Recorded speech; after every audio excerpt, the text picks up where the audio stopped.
Je m'aide est une approche qui permet d'utiliser le jeu d'édition comme tremplin dans les apprentissages.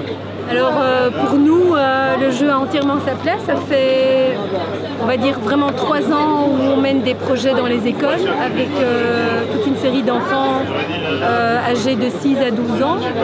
Et ce qu'on essaye vraiment de faire, c'est de montrer qu'en partant d'un jeu d'édition, on peut très bien travailler des notions qui sont liées aux maths ou en français et qu'on décontextualise des choses qu'on apprend à l'école au travers du jeu et qu'on essaie vraiment de comprendre que ce que j'apprends à l'école, à quoi ça va me servir et comment je peux l'utiliser dans le jeu ou inversement. Pour pouvoir jouer à ce jeu-là, je dois retravailler l'addition, la multiplication.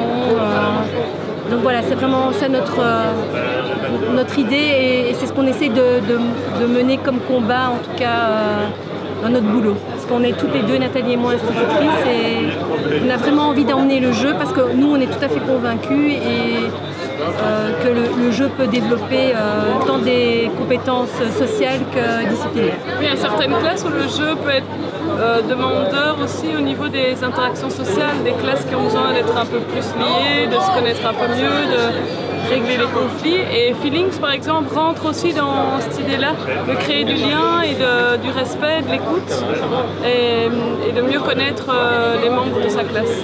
Du coup, c'est en accord aussi avec la ligne éditoriale un peu ce que veut Acting Games, c'est vraiment des jeux qui veulent créer du lien, des jeux autour desquels toute la famille peut se retrouver dans intergénération pour créer du lien.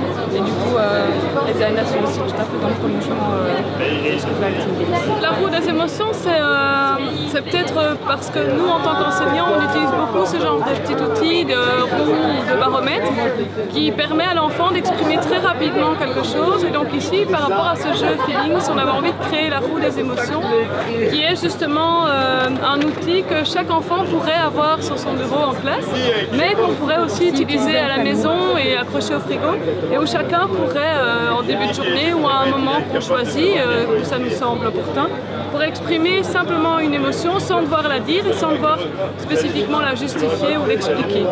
Mais aussi en famille, en couple, de se dire je rentre de mon boulot, je suis en colère.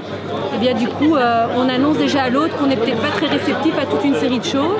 Et ça permet peut-être dans un second temps de se dire j'ai vu que tu étais en colère, est-ce que tu as envie qu'on en parle? Je suis là, je veux bien t'écouter, t'as pas envie, j'ai compris que tu étais en colère, donc je te laisse tranquille. C'est une communication non verbale, mais qui peut amener un dialogue.